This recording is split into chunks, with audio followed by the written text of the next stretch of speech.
pagi Bu, bagaimana kabar hari ini? Selamat pagi, puji Tuhan sehat. Oke.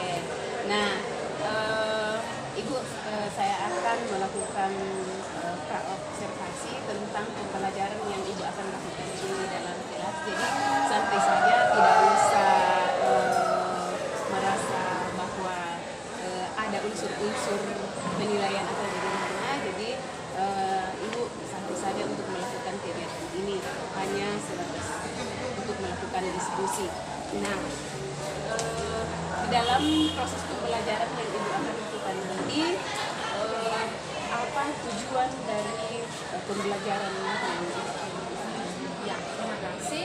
Jadi untuk pertemuan hari ini kami masih membahas KD yang baru, melakukan KD yang baru yang sekaitan dengan Rambu Tuka dan Rambu Solo. Jadi untuk pertemuan hari ini satu tujuan pembelajaran yang hendak saya capai dulu yaitu peserta didik dapat mengidentifikasi pengertian Rambu Tuka dan Rambu Solo. Oke, terima kasih. Jadi itu adalah tujuan yang Ibu akan capai, yaitu mengidentifikasi tentang Rambu Tuka dan Rambu Solo. Nah, di dalam proses ini area mana yang Ibu ingin kembangkan? Ya, jadi nantinya ketika saya masuk di dalam kelas, yang pertama saya lakukan itu adalah menyapa peserta didik, menciptakan suasana kelas yang nyaman dan menyenangkan bagi peserta didik karena kebetulan nanti itu jam terakhir, jadi jam-jam membosankan bagi peserta didik. Kemudian setelah itu saya menyapa peserta didik dan kemudian setelah itu saya memberikan ayat Alkitab kepada peserta didik, ayat Alkitab dalam bahasa Toraja, dan kemudian memberikan kesempatan bagi peserta didik, semua peserta didik itu membaca. Setelah itu saya meminta satu orang peserta didik membaca ulang ayat tersebut dan memimpin kami dalam doa bahasa Toraja. Setelah mereka berdoa, saya mengecek kesiapan peserta didik, mengecek kehadiran peserta didik, dan setelah saya cek semuanya, saya mengetahui bahwa peserta didik sudah siap untuk masuk ke belajar. Ya, saya kemudian memberikan kesempatan lagi kepada peserta didik untuk membaca dan mencari materi-materi yang sekaitan dengan bahasa daerah. Dan setelah mereka membaca, mendapatkan materi dan pengetahuan yang baru, mereka menuliskan itu dalam satu gambar pohon pengetahuan yang saya suruh buat pada saat pertemuan pertama. Jadi mereka tuliskan di situ. Setelah semuanya selesai, ya saya menyampaikan kompetensi dasar kepada peserta didik dan juga menyampaikan tujuan pembelajaran. Ya, setelah peserta didik mengetahui tujuan pembelajaran itu, ya, saya kemudian memberikan kesempatan bagi peserta didik. Saya mau mengetahui sejauh mana peserta didik itu paham tentang Rambu Tuka dan Rambu Solo. Jadi setiap peserta didik itu saya minta menuliskan pengertian Rambu Tuka dan Rambu Solo di buku catatannya sesuai dengan pemahaman mereka. Jadi dari situ saya bisa mengukur bahwa peserta didik sudah paham mengetahui pengertian Rambu Tuka dan Rambu Solo. Oke, baik Ibu. Jadi yang Ibu ingin kembangkan nanti ini adalah penerapan tentang KSE-nya ya, di awal pembelajaran. Terima kasih. Nah, di dalam penerapan area pengembangan tentang KSE ini, strategi yang dilakukan Ibu di dalam proses pembelajaran. Jadi nanti strategi yang saya gunakan, yang pertama ketika mereka sudah selesai menuliskan pengertian Rambu Tuka dan Rambu Solo sesuai dengan pemahaman mereka, kami melakukan tanya jawab. Ya, tanya jawab dulu. Bahkan saya akan meminta peserta didik membaca satu persatu dari jawaban mereka. Kemudian setelah itu saya akan menampilkan beberapa video-video yang sekaitan dengan Rambu Tuka dan Rambu Solo. Jadi kami akan menonton bersama, mereka akan menyaksikan, sekaligus juga lebih membuka pemahaman mereka tentang Rambu Tuka dan Rambu Solo yang ada di Raja. Ya. Nah, nanti di dalam pemberian video ini, nah misalnya ada peserta didik yang tidak suka dengan menonton video, apa yang Ibu lakukan? Iya.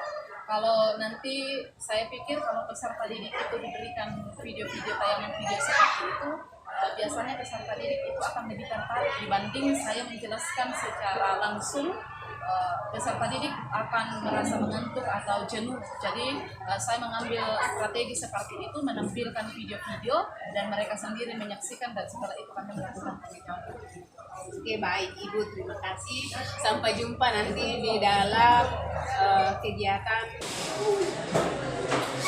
Oke, selamat siang. Siang. Masih semangat? Masih. Oke, kalau saya tanya masih semangat, katakan masih semangat. Oke, masih semangat? Masih semangat. Semangat? Yes, yes, yes. Oh, pasti masih semangat ya, meskipun sudah mengantuk, tapi harus tetap Semangat. Oke. Ya, seperti biasa, sebelum memulai pembelajaran kita membaca Alkitab terlebih dahulu. Oke, jadi ayat hari ini yang akan kalian baca itu dari kitab Yohanes.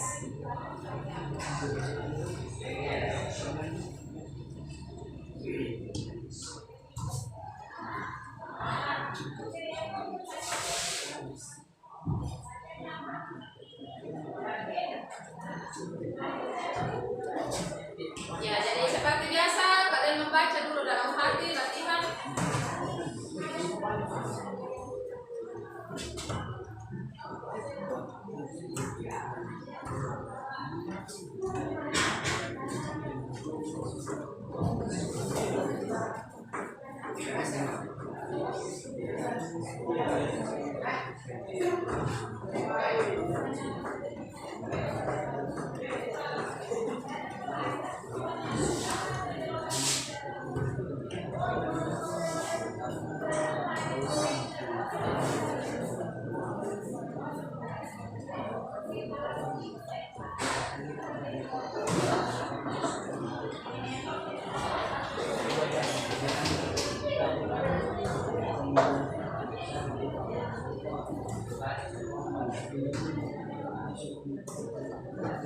Baca ya, karena penekanan bahasa Toraja itu berbeda dengan ketika kita membaca Alkitab bahasa Indonesia. Jadi yang paling penting di situ adalah intonasi, penekanannya juga.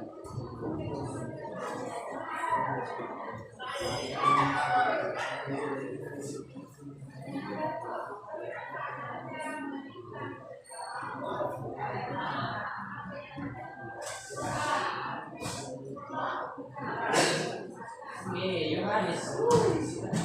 Sudah? Sudah. Ada yang masih sebentar. Yohanes. Sudah?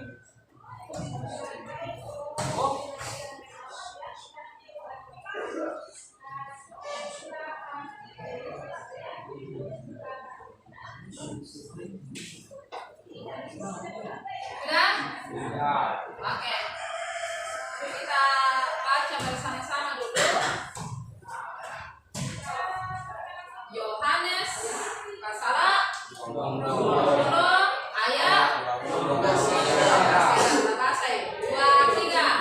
Nawani Yesus aku, tu beranda mungkitamu, dari makatongan dukamu, mau batu to makatongan, moi andarai na kita bisanta. 2, 3. Nawani Yesus aku, tu beranda mungkitamu, dari makatongan dukamu, mau batu to makatongan, moi andarai na kita.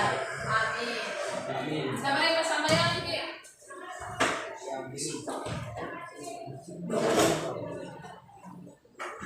Oke.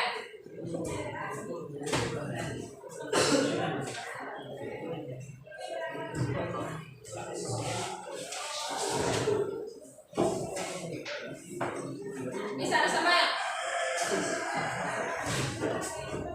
Masuk dong, betul.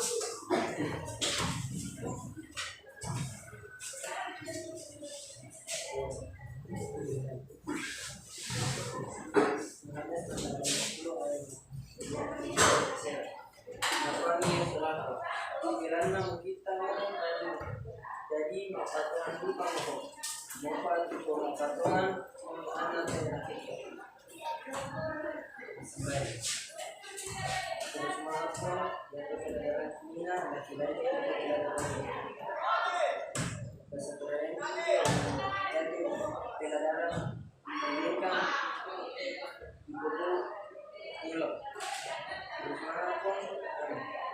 Amin. Semangat.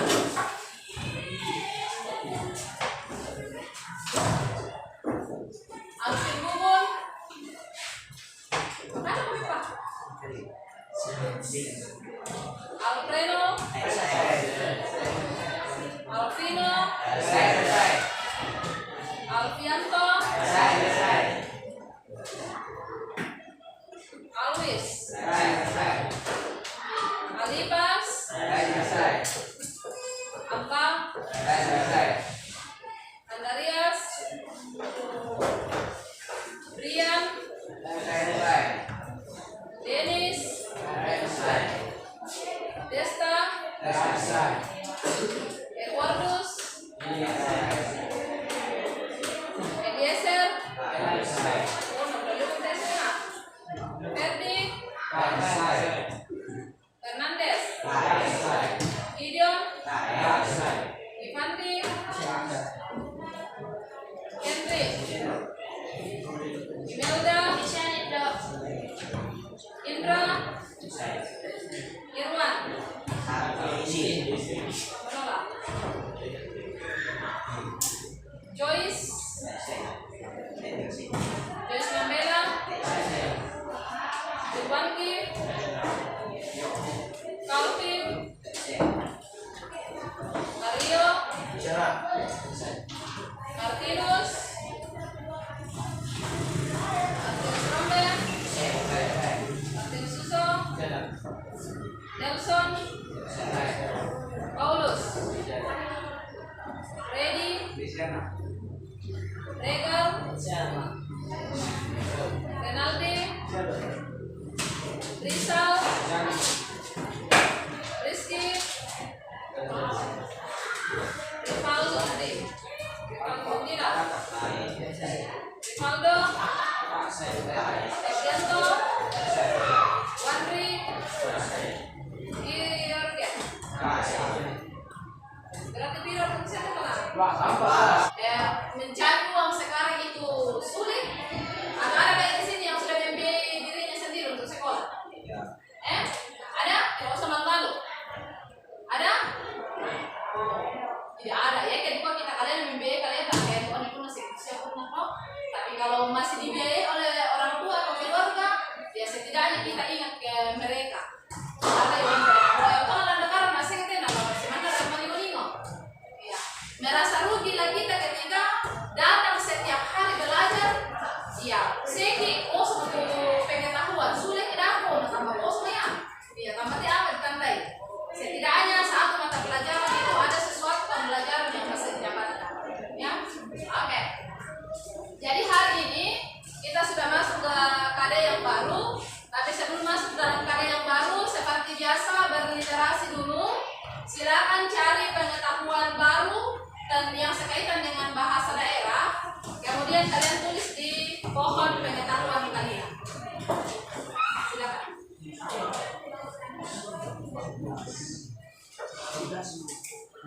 Sudah berapa? Ya, 11. Kalau ada yang sudah dapat 11 berarti selama ini belum ada bolong-bolong kehadirannya. Adakah yang belum mencapai 10 diisi? Ada? Oh, berarti dia nak bolong-bolong orang kita. Wow, sing berisi wah. Iya, kesepakatan kita kan? Ya, harus diisi setiap terima.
auditnya sudah selesai minggu lalu ya? Sudah. Kelompok 1 sudah dikirim? Aman. Kelompok 2? Oke, aman ya. Berarti aman untuk KD pertama. Kalian sudah menyelesaikan proses pembelajaran, bahkan sudah mengikuti MIT PTS, penilaian tengah semester untuk KD pertama. Jadi hari ini sebenarnya kita sudah masuk dalam KD kedua. Ya, sekaligus KD terakhir untuk semester ini. Tapi sebelum masuk dalam KD kedua, mari kita bersama mengingat dulu keyakinan kelas yang sudah kita sepakati bersama. Kira-kira apa yang bisa kita lakukan hari ini supaya proses pembelajaran kita bisa berjalan dengan lancar? Ya, saya yakin akan apa temukan ini? Oke, saya yakin akan disiplin. Apakah kalian yakin akan benar-benar disiplin? Yakin? Disiplin dalam hal apa? Belajar. Kemudian apa lagi? Disiplin dalam berpakaian Nina. Ya, bisa berkata Erka.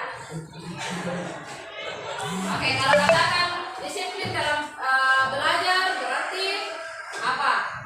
Dalam proses pembelajaran nanti sekiranya kita tidak keluar masuk ya. Kalaupun ada yang mau ke toilet, ya jangan sampai ada yang dua orang. Ya, oke.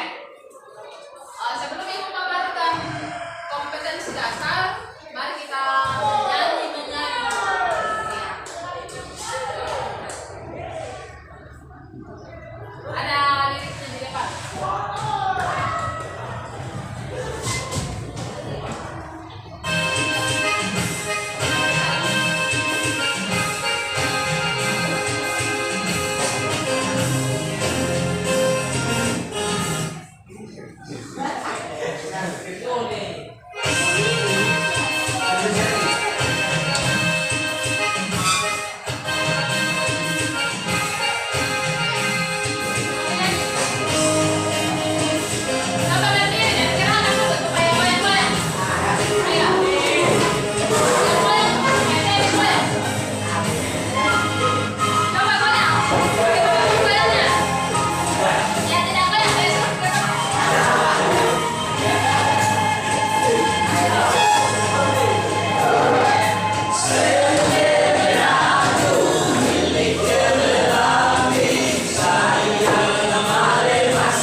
Que vai, eu nasci, colar.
Oh, berarti kerjasama nih.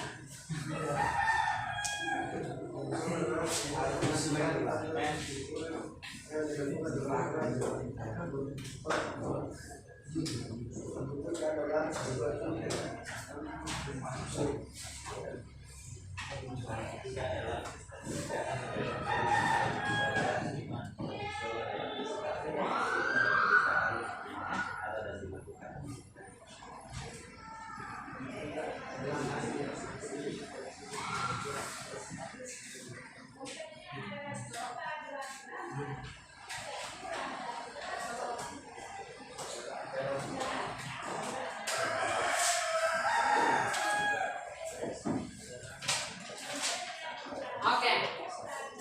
Ternyata semua sudah bisa membedakan tentang rambut tuka dan rambut solo ini. Yang sebenarnya bahwa rambut tuka dan rambut solo ini yang apa namanya? Sama-sama adalah upacara adat suku Toraja. Ya. Jadi ingat, rambut tuka dan rambut solo ini sama-sama upacara adat Toraja. Hanya saja yang membedakan adalah kalau rambut tuka, oh, ini yang tidak salah, ya. Tidak salah yang kalian ungkapkan tadi bahwa rambut tuka itu merupakan upacara adat pernikahan. Hanya saja kita luruskan bahwa kalau kita berbicara tentang rambut tuka itu bukan hanya sekaitan dengan pernikahan. Usaha di sana duka rambut tuka itu kemangrara, toh? Kemangrara. Iya, berarti kalau dikatakan rambut tuka upacara adat. Upacara ada? Iya, Toraja, tapi yang bagaimana? Upacara ada? Syukuran, betul sekali. Jadi, yang berikut kalau kita berbicara tentang rambut tuka itu bukan hanya sekaitan dengan pernikahan, ya. Jadi ke depan ada satu pengetahuan lagi ya. Karena selama ini kalian pahami bahwa upacara rambut tuka itu adalah upacara pernikahan. Ya, tidak salah. Hanya saja yang sebenarnya bahwa upacara rambut tuka itu bukan hanya berbicara tentang pernikahan, tetapi lebih tepatnya itu upacara adat syukuran. Ya, kurang semangat, ya betul. Mbak boleh tolong itu teman Banua, ya syukuran-syukuran yang lain. Kalau hanya rambut tuka itu hanya berbicara tentang pernikahan. Bisa dipahami? Bisa. Oke. Jadi ingat, coba ucapkan bersama-sama dulu. Rambut tuka adalah apa? 2, 3. Tuka adalah upacara adat syukuran. Ulangi, 2, 3. rambut tuka adalah upacara syukuran. Oke, tuh. Kemudian masuk di rambut solo. Ya, dari rambut solo berarti bukan berbicara tentang asap yang turun. Ya. Dan manito maatio mitiro mitirai kende kalangan tu rampurna yang bisa rambut tuka titi Nah, iri angin na solo saudara kami yang bisa rambut solo toh. Nah, itu bukan berbicara tentang asap yang lain dan asap yang turun. Kalau rambut solo apa? Upacara? Iya, upacara adat kematian. Boleh ke 2, 3. Rambut solo adalah upacara adat kematian. Oke, ada bersama menyimak dulu.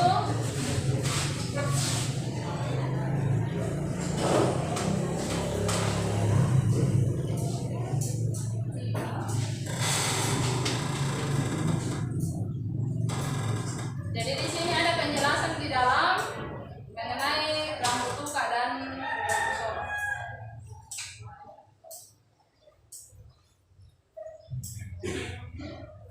Mana lo kamu?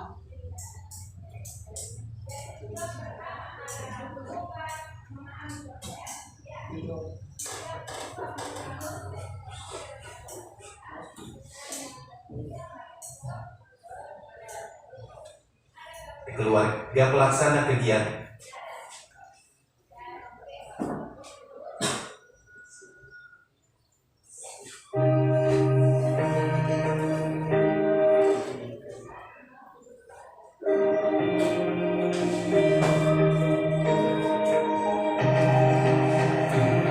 Toraja merupakan daerah yang tak hanya terkenal oleh pemandangan alam yang masih lestari, tetapi juga dengan keunikan tradisi yang masih dijaga hingga kini meskipun diakui dalam beberapa aspek sudah mengalami perubahan seperti integrasi ibadah agama yang dianut oleh keluarga pelaksana kegiatan serta terkadang warna baju yang dipakai sudah tidak sesuai dengan aturan adat. Upacara adat di Toraja sendiri dapat dikenali berdasarkan jenisnya yaitu rambu solo dan rambu tukar. Bagi kamu yang masih awam, tentunya bingung dengan istilah tersebut yang merupakan bahasa Toraja yang syarat makna. Berikut penjelasan secara umum perbedaan kedua upacara adat tersebut. Maknanya, secara harfiah, rambu solo diartikan sebagai berikut. Rambu artinya asap dan solo artinya ke bawah atau turun. Sampai kiri. Kumaha pasangan na teh? Baik, nagradon na kita to ay kaya kande ang pasangan nito. Tete? Kumaha to? Kumaha? Kande sa sa po ri. Kande. Dilo ko kande. Ada kita dari kampung itu kita kasih makan kalau ada rezeki. Jadi kalau saya ya kita sama gotong royong membagi rezeki. Jadi saya meskipun di situ pasti Apa ada tadi nyiro na to? Buah hewan. kebanggaan pasti ada. Baik sholat. Oke. Baik sholat teh. Mengapa yang tadi itu? Iya, betul sekali. Iya. Jadi kan ada yang tahu bantu baik bantu teh mau pak matian. Susi lagi ke den tomate. Dan anak tomate ampon neraka sumuku neraka tomate bantu teh dong. Te orang yang nakoi kumua iya laku bente iya supaya laku pinalui male so. Iya. Tidak, tapi itu sebagai tanda iya. Terima kasih atas kedatangannya bersama saya untuk membersamai kami di dalam pendampingan kita ini. Terima kasih juga Ibu. Selamat sore. Ya. Saya ucapkan kembali terima kasih atas kehadirannya di dalam kegiatan diskusi yang kita akan lakukan pada sore hari ini. Nah, kegiatan yang kita lakukan pada sore hari ini masih berkaitan dengan tindak lanjut yang kita sudah lakukan di dalam kelas ya. Oke. Nah, apa yang kita sudah dilakukan di dalam kelas berkaitan dengan proses pembelajaran.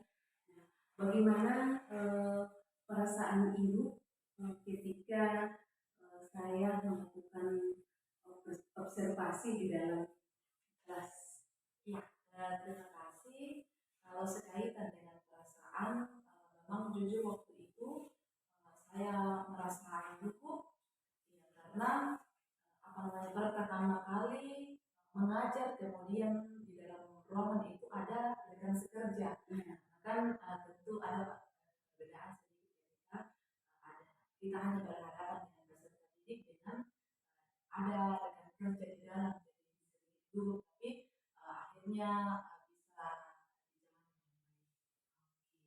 Ya, bagi ibu itu adalah suatu hal wajar yang kita biasa alami ketika kita diperhadapkan kepada hal-hal baru ya. Jadi itu tidak jadi masalah. Nah, berkaitan dengan tujuan pembelajaran yang ibu sudah lakukan ini, yaitu mengidentifikasi rambu tukak dan rambu solo ya.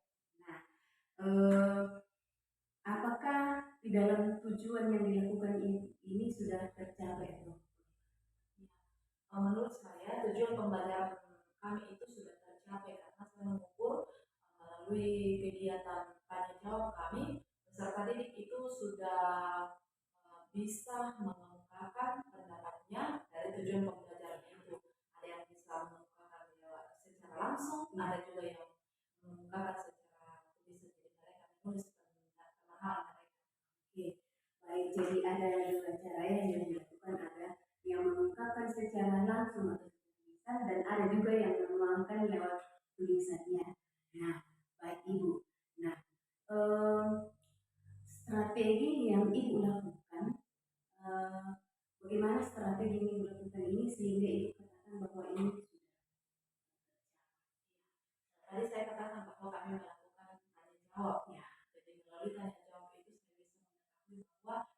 didik ini sudah paham atau belum. Jadi untuk mengukur pemahaman mereka, kami melakukan tanya jawab, kemudian meminta peserta didik menuliskan, yang tidak berani menemukan secara langsung, peserta didik itu menuliskan di buku catatannya, kemudian membacakan, ya, kemudian juga menampilkan video-video pembelajaran yang berkaitan dengan materi yang kami bahas, kemudian meminta peserta didik untuk berdiskusi dan ya kan berdiskusi bersama. Oke, baik. Jadi di sini ada beberapa strategi yang digunakan Ibu, di mana Ibu mengadakan tanya jawab secara langsung kepada peserta didik, kemudian difasilitasi juga dengan menonton sebuah video atau beberapa video ya. Oke, baik sekali Bu. Nah, hal-hal baik apa yang Ibu dapatkan dari proses pembelajaran yang kita sudah lakukan? Hal baiknya itu peserta didik itu bisa antusias dalam belajar, ya, antusias belajar melalui video-video yang ditayangkan, karena saya melihat peserta didik itu lebih tertarik ketika ditayangkan video-video yang sekaitan dengan pembelajaran dibandingkan ketika kita hanya membawakan materi. Jadi peserta didik akan merasa jenuh, apalagi di jam-jam terakhir peserta didik akan mengantuk. Jadi melalui kegiatan menonton bersama, jadi peserta didik akan lebih mudah memahami dan dibandingkan dengan ketika kita hanya bisa menjelaskan. Oke, baik Ibu. Nah, jadi di sini Ibu sudah mengungkapkan hal-hal baik yang sudah didapatkan Ibu di dalam proses pembelajaran ini. Di dalam proses pembelajaran ini, apakah ada juga kesulitan yang dihadapi atau bagaimana? Kalau sekaitan dengan kesulitan tentu ada, ya, karena peserta didik yang jumlahnya sekian, ada juga peserta didik yang memfasilitasi kebutuhan belajar peserta didik itu, karena tidak semua juga peserta didik ketika ditayangkan video pembelajaran peserta didik akan memperhatikan, ya, ada juga yang tidak fokus menonton dan lain sebagainya. Jadi dari situ kita kesulitannya tantangannya dalam memfasilitasi kebutuhan belajar murid, mana apa strategi yang disukai oleh peserta didik. Jadi Ibu akan nantinya menyiapkan tentang strategi yang akan dibagikan kepada peserta. Nah, apa rencana Ibu untuk memperbaiki hal-hal yang dihadapi? Tentunya dengan mengetahui kebutuhan belajar peserta didik, ya, mana yang menyenangkan bagi peserta didik, kemudian juga berkolaborasi dengan rekan sejawat, saling berbagi berkaitan dengan bagaimana cara memfasilitasi peserta didik agar mereka fokus dan mereka menyenangkan bagi mereka. Ya. Jadi di sini nanti Ibu akan berkolaborasi dengan guru sejawat atau guru yang lain. Tentunya juga ada kolaborasi dengan peserta didik. Ya. Oke, baik. Nah, dalam kegiatan ini kapan Ibu kira-kira akan menindaklanjuti? Secepatnya akan ada, nanti ketika sudah mulai proses pembelajaran, mulai akan ditindaklanjuti berdasarkan apa yang sudah direfleksi. Oke, baik Ibu. Nah, di dalam tindak lanjut yang Ibu akan lakukan ini, yang Ibu rencanakan di tahun pembelajaran yang baru, ya, karena kita sekarang sudah berada di akhir tahun pembelajaran. Nah, ada siapa-siapa yang Ibu ingin dilibatkan di dalam perencanaan? Tentunya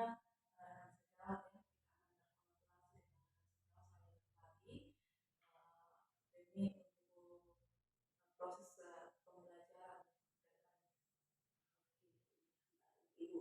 Nah, apakah masih ada hal-hal yang mengganjal perasaan Ibu, baik di dalam proses pembelajaran di dalam kelas ataukah di lingkungan sekolah? Iya, kalau bagi saya secara pribadi yang masih mengganjal itu adalah dari segi karakter dan kedisiplinan dan peserta didik, karena selama ini diperhatikan ada peserta didik yang belum disiplin. Jadi harus dipikirkan bagaimana supaya peserta didik bisa menyadari tentang kedisiplinan itu. Kemudian dari segi karakter, biasanya di dalam kelas itu ada peserta didik yang kurang menghargai temannya dan juga guru. Jadi itu yang masih mengganjal dan menjadi bahan refleksi sekaitan dengan apa yang akan dilakukan ke depannya untuk bisa memfasilitasi semua dari segi kedisiplinan dan karakter peserta didik. Kira-kira apa yang Ibu pikirkan atau adakah solusi yang Ibu pikirkan di dalam menghadapi atau memecahkan masalah tentang karakter yang dilakukan peserta didik? Berkaitan dengan karakter, jadi memberikan contoh dan teladan yang baik bagi peserta didik. Tidak mungkin kita mau meminta peserta didik untuk memperbaiki kelakuan mereka sementara kita sendiri. Jadi memberikan contoh yang baik dulu dari segi sopan santun, ya bagaimana kita bisa berbicara dengan sopan kepada sesama kita supaya bisa diikuti oleh peserta didik. Jadi setidaknya peserta didik ternyata bagus kalau kita berperilaku seperti ini. Jadi intinya di sini bahwa kita sebagai pendidik atau kita sebagai guru harus memberikan terlebih dahulu contoh atau teladan kepada peserta didik ya. Oke, baik Ibu. Nah, di sini saya akan menyampaikan beberapa hal yang saya dapatkan atau yang saya sempat tulis pada waktu proses pembelajaran di dalam kelas ya. Yang pertama itu Ibu sudah melakukan proses berdiferensiasi di mana yang Ibu ingin kembangkan ini adalah berdiferensiasi ya. Nah, yang pertama memberikan kesempatan kepada peserta didik untuk memberikan jawaban, ada yang mengungkapkannya secara lisan ya, kemudian ada yang menulis apa yang mereka pahami dari materi. Kemudian di sini Ibu juga sudah memfasilitasi peserta didik dengan memberikan materi lewat video ya. Jadi di dalam pemberian materi secara tidak langsung peserta didik bisa menonton dan memahami materi yang dipelajari. Itu adalah proses berdiferensiasi yang saya katakan. Kemudian berkaitan dengan KST-nya ya, di sini Ibu sudah lakukan juga dengan baik, di mana di awal pembelajaran ya Ibu sudah mengajak peserta didik di dalam bagaimana caranya untuk bisa hadir penuh di dalam proses pembelajaran. Nah, di sini Ibu sudah melakukan literasi membaca kitab ya. Nah, setelah itu berdoa. Jadi ya, bagaimana supaya peserta didik di sini bisa mengelola atau merasa bahwa ya saya harus melakukan proses pembelajaran ini dengan penuh kesadaran ya.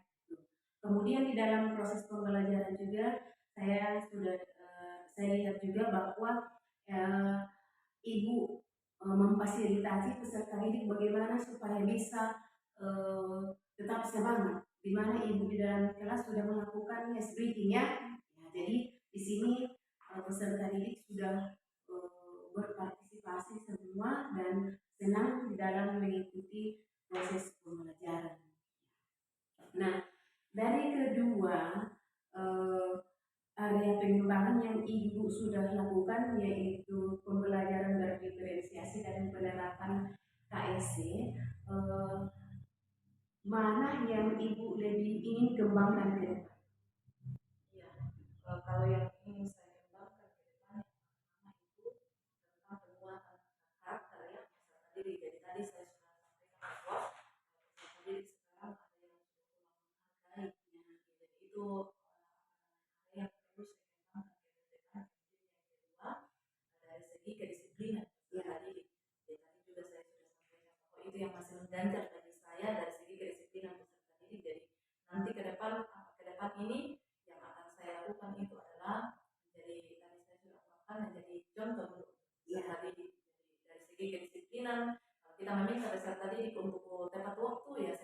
kita guru yang terlebih dahulu tepat waktu masuk di dalam kelas, tepat waktu keluar supaya peserta didik bisa belajar dari situ. Baik Ibu, jadi berkaitan dengan pembelajaran atau pembinaan karakter, kebiasaan-kebiasaan positif ini, ya, ini merupakan suatu hal kegiatan yang masuk di area pengembangan KSD-nya ya. Oke, baik Ibu, mudah-mudahan apa yang kita diskusikan pada saat ini bisa bermanfaat di dalam proses pembelajaran kita ke depan. Tetap semangat di dalam membina atau memberikan teladan kepada peserta didik. Mudah-mudahan kedepannya kita bisa menerapkan pembelajaran atau pembelajaran tentang berdiferensiasi dan menetapkan KSD ya. Oke, tetap semangat Ibu. Terima kasih.